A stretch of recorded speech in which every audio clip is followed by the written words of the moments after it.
Sir CM के दौरे को लेकर विपक्ष जो है लगातार कह रहा है कि इसका दौरे का मतलब ही नहीं बनता है जब उद्योग मंत्री लेकर नहीं जा सकते। जब उद्योग मंत्री अगर ना हो तो सारा अधिकार तो मुख्यमंत्री में नहीं थे। विपक्ष का ये आरोप लगाना बिल्कुल गलत है और राजनीति से प्रेरित है। मुख्यमंत्री जी गए हैं, इसके पहले भी कई मुख्यमंत्री जा चुके। आप इस बात को देखिए कि माननीय मुख्यमंत्री हेमंत सोरेन जी जो गए हैं वो किस तरह से झारखंड को आर्थिक दृष्टिकोण से लाभान्वित करेगा। ये गए हैं उसी उद्देश्य से।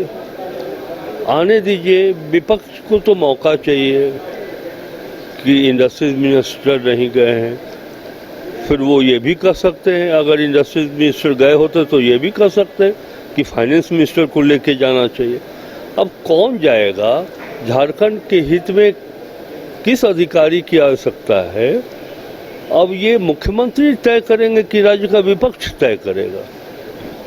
बस अब निशिकांत दुबे जी का जो बयान है उसका विरोध हो रहा है, आप लोग भी ये विरोध कर रहे हैं कि उस तरह का बयान जो है नहीं देना चाहिए। बस एक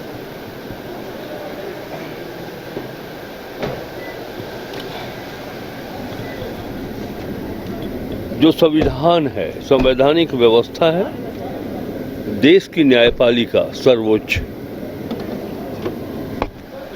आप लोग विरोध कर रहे हैं कि आप लोग कह रहे हैं कि कोर्ट का मानना है निष्कांत जिस तरह से नहीं कह सकते। पार्टी की पुरानी आदत है निश्चित तौर से, क्योंकि लोकतांत्रिक व्यवस्था में जो हमारा संविधान आधार है और न्यायपालिका का एक अहम रोल है और न्यायपालिका के डिसीजन पर अंगुली उठाना यह लोकतांत्रिक व्यवस्था के खिलाफ है।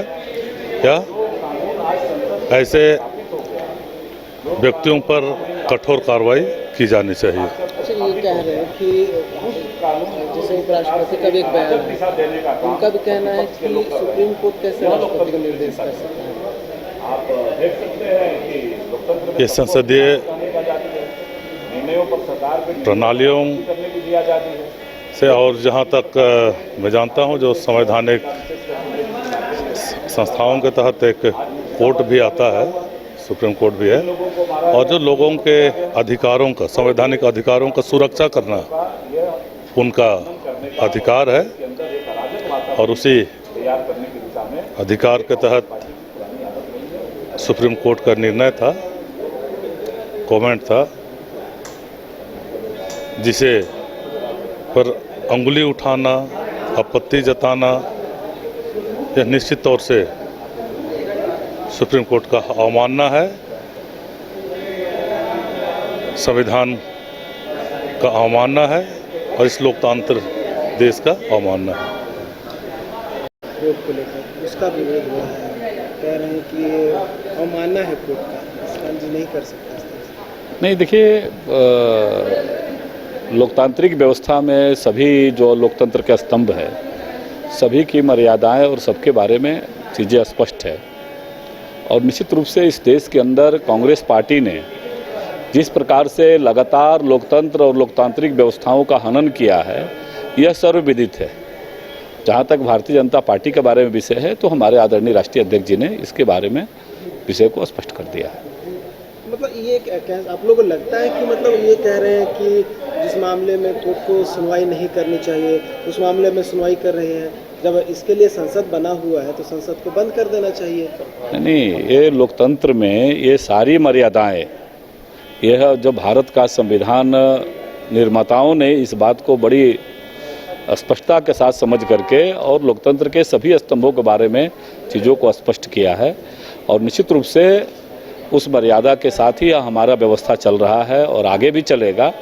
तो निश्चित रूप से इस प्रकार की जो विषय है उस मर्यादा के तहत ही इसका अनुपालन हो। राष्ट्रपति का भी एक बयान आया था, ठीक है, कोर्ट कैसे राष्ट्रपति को निर्देश कर सकता है, उसके बारे में महामहिम उपराष्ट्रपति जी सर्वोच्च हैं, उनका उस सबका निर्णय निश्चित रूप से उसको गहन मध्ययन करके उन्होंने इस प्रकार का विषय रखा होगा। वक्फ बिल को लेकर जो विरोध चल रहा है उसमें आप कैसे देखते हैं, आपका क्षेत्र भी? नहीं, यह तो स्वाभाविक रूप से है। जिस प्रकार से यह जो मैंने इसलिए कहा प्रारंभ में ही कि कांग्रेस पार्टी ने लगातार इस देश के अंदर लोकतंत्र और लोकतांत्रिक व्यवस्थाओं को, मान्यताओं को, संवैधानिक मान्यताओं को ध्वस्त करने का काम किया है और जिस प्रकार से इस देश के अंदर एक अलग प्रकार के अराजक वातावरण तैयार करने की तैयारी चल रही है, यह लोकतंत्र के लिए चिंताजनक है। विशेष करके जिस इलाके में मैं रहता हूं, उसके सीमावर्ती जिला, हमारे जो क्षेत्र है हमारा रहा है, उस क्षेत्र के सीमावर्ती जिला मुर्शिदाबाद में आज घटनाएं क्या घट रही है। वहाँ के हिंदुओं ने कौन सा ऐसा किया था? आपकी व्यवस्था लोकतंत्र में अपनी बात कहने की आज़ादी है आपको, लेकिन वहाँ जिस प्रकार से घटनाओं को अंजाम दिया गया, इस देश के अंदर एक अराजक व्यवस्था खड़ा करने के दिशा में इस प्रकार का प्रयत्न चल रहा है। जी के बयान को लेकर भी आप लोग विरोध कर रहे थे, वो सही नहीं, उन्होंने तो सीधे सीधे संविधान, बाबा साहब अम्बेडकर जी का दिए हुए संविधान का उन्होंने हनन किया है। उन्होंने तो सीधे बाबा साहब अम्बेडकर जी ने जो संविधान बना करके दिया, उस व्यवस्था का उन्होंने हनन किया है। तो निश्चित रूप से यह चिंतनीय है, लोकतांत्रिक व्यवस्था में चिंतनीय है और मुख्यमंत्री जी को संज्ञान में लेना चाहिए।